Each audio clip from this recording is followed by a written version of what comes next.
Hello guys, good morning mga boss. So, update ko lang po kayo sa akin pong maliit na gulayan.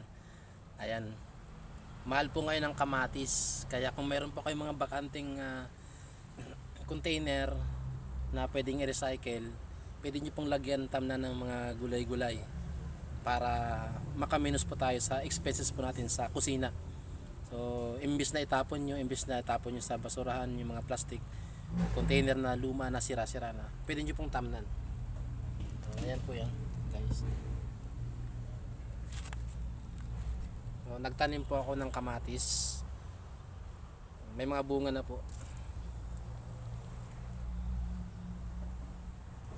So, ayan. So, may mga bunga na po yan.